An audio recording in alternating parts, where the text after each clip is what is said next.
All right, so this is my big presentation about our vessels project, and we always do a vessels project in 3D Design 2, but first we're just going to look at some vessels actually used in ceramics. So what is a vessel? It is a hollow container or utensil that is meant to hold something like water, tools, or objects. So it's basically an empty container. You can put stuff in it. And remember that pottery is an ancient industry, and some communities actually believe that basket making led to the discovery of clay as pottery. So baskets were being made using plant life because you needed to load a lot of things in the basket, and to make it waterproof, they would line the inside with animal skins. So, at some point before 7000 BC, someone discovered an easier way to waterproof those baskets by smearing the inside with a layer of mud or clay, basically. But you're thinking, okay, how did they figure out the way clay works, though? That you have this organic material and then you have to fire it.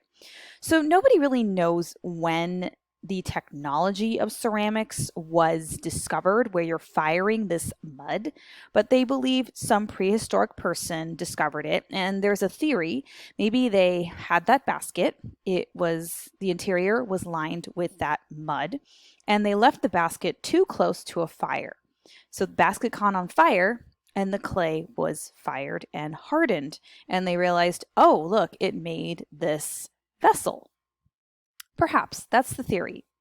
And there are so many examples of vessels from cultures around the world. So we're just going to look at a couple, but this is an example of a vessel here. And you can tell the front of it is a human figure, and this is a vessel from Ecuador. This is a vessel from China dated between 1100 and 256 BC, and you can see it actually has texture on the outside. This vessel does have 3 legs there. This is a vessel from Persia, which is from the Middle East around 3000 BC.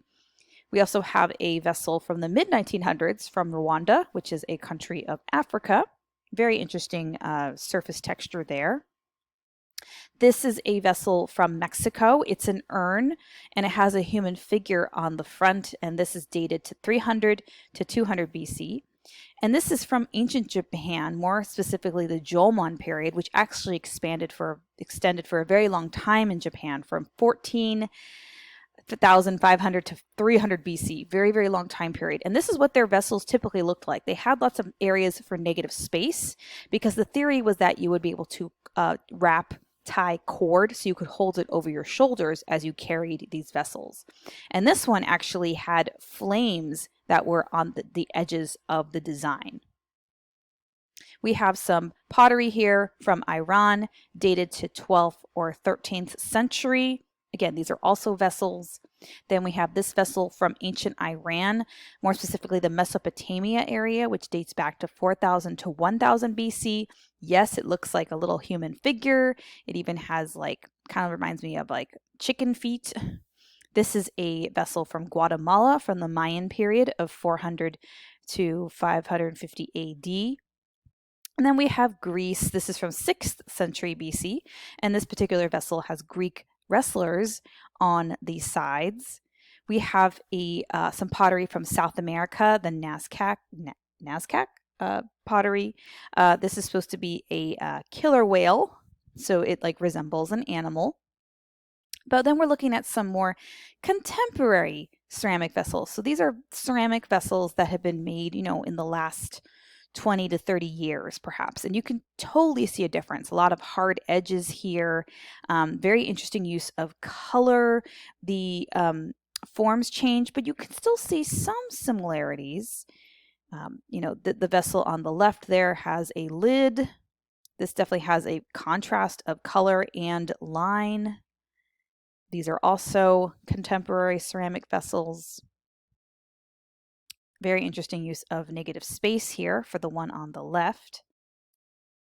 But this is your vessels project. It is called Nature Inspired Vessels. And this is my first year teaching this project. So you get to try it out. So the objectives for this assignment, you're going to demonstrate the ability to use 2 of the 3 handling techniques to construct a functional vessel that is inspired by nature and or natural forms.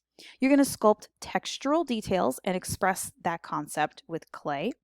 You're going to demonstrate the ability to apply various textures to the surface using different tools. You're going to demonstrate the proper handling of materials, equipment, and tools. Of course, you're going to be scoring and slipping attachments onto the clay, and you'll be demonstrating excellent craftsmanship by hiding all score marks, applying texture, and maintaining the moisture content of the clay. And my plan is for us to glaze these vessels. We're going to glaze the interior and the exterior of your work. So remember, you are creating a vessel. It's meant to hold something or more than one thing, but the form should be inspired by nature and or natural forms. So these are some examples here that I have been able to find on the internet and in Pinterest. So obviously these come with a set of 3, but you can take a look at the edges here, the textures, details. Now this obviously looks like a big leaf, but it is a vessel. This is a vessel. This was likely made using a drape technique. This is not a vessel, but it uses natural forms in an abstract way. Take a look at the texture. More examples. This is part of a pinch pot, and you can see the details that are on here. Look at the texture. Now, this is not a vessel, obviously, but it's inspired by an ocean wave, right? Ocean waves are natural forms. So you are not just creating a vessel and covering it with flowers and leaves, or I'm going to make a box and I'm going to draw some ocean waves on it. I'm going to draw some grass. That's not what you're doing. Okay, this example here, this is not what you're doing. You're not just going to make a vase and then cover it with some drawings of flowers. You're also not doing that. You're not going to make a vessel and just cover it with flowers and leaves and natural objects. That's not what we're doing. This is also what you're not doing. You're not just making a vase and make it look like a pineapple or a big apple or some bizarre flower. You're creating a vessel that is inspired by nature and or natural forms. So let's review the specifics for your assignment. So there should be something visible on each side, right? This means that sculpture is in the round. The vessel can have multiple compartments, but no more than 3. Vessels can have more than one compartment, so it doesn't have to just be one thing. Your vessel requires at least 3 different textures, but I wouldn't put more than 6 or it gets visually too busy.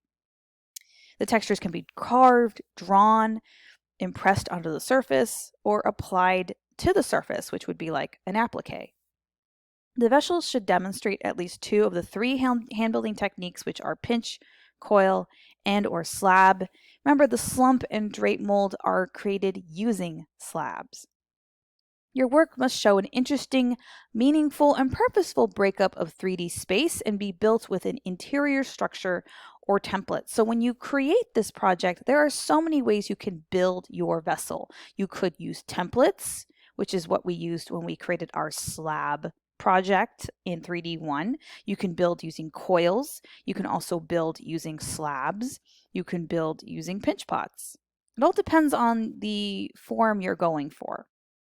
Your vessel cannot be taller than 8 inches and no shorter than 6 inches. So there is a height requirement. So basically between 6 to 8 inches. Your vessel cannot be wider than 6 inches. So we're not making a huge box here. The walls of the vessel should be between 1/4 to 1/2 inch thick.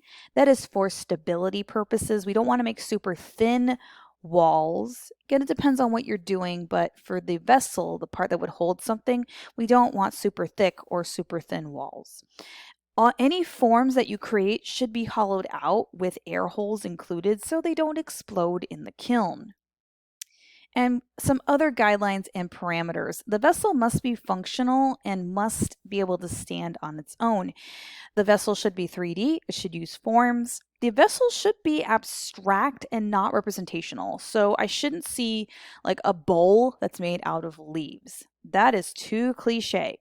I shouldn't see like, oh, I'm going to do a giant pear and boom, that's my object. No, you are creating a vessel. But the forms can be geometric, they can be abstract, they can be organic. Obviously, there's going to be a lot of most likely organic forms. And the vessel can have parts such as a handle and a lid. You can make a lid where you put a lid on top of the vessel. And the overall design should convey a sense of unity, and that can be created with the textures, the forms, the placement of the details. Now, just looking at in terms of types of vessels that we know of, these are familiar functional vessel types like your cups and mugs, your bowls, plates, vases, trays, containers for holding tools, candles, bathroom items, right? These are they're functional, but they're very familiar. But there are also vessels that have specific design elements, such as a paintbrush or a toothbrush holder, a ring or earring holder, a knitting yarn bowl where you put the yarn in here and you can pull that one piece of yarn out from the negative space, or containers with handles, right? The handle is a specific design feature. And here are some examples of what I feel are nature-inspired forms. Some of them are vessels, some of them are not quite. Coils, this was made out of these flattened coils. This was made out of lots and lots of circles that kind of look like seashells, but I think the glazing kind of covered that detail. Now this is meant to hold napkins, but it definitely has a bit of an organic form-esque to it. This looks like it's made out of a shell that was like opened up, and I really like that little bit of negative space there. These two examples on the bottom were created by students. This looks almost like a geo rock, and when you pull out the inside, you can see this part. So this would be like a lid, even though it's on the side. And some more nature-inspired forms. Now, again, these are not all vessels, but these look like giant seed pods. This looks like something from the ocean, looks like a sea urchin. But again, we have to go beyond this. But it is great inspiration in terms of textures. This is very cool. Again, kind of looks like ivy or some sort of plant, some sort of succulent perhaps. This has a lid.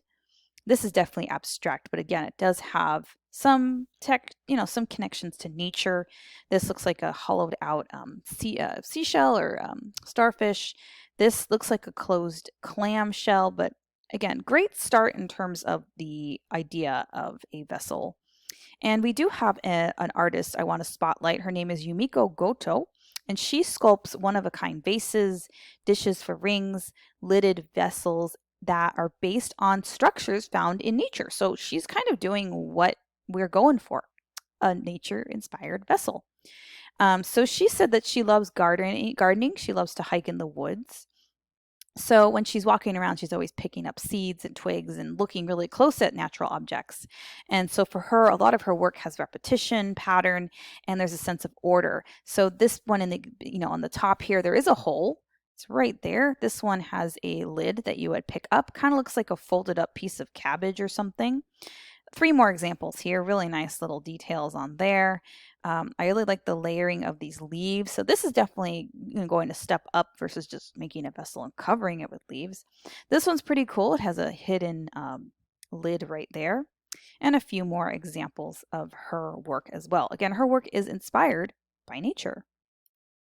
So you have to make the vessel your own design, though. It's just too easy to go onto Google and search nature-inspired vessels or vessels. And we don't want any ring holders, no bowls made of leaves. This is a major project. It's going to take more time and some planning.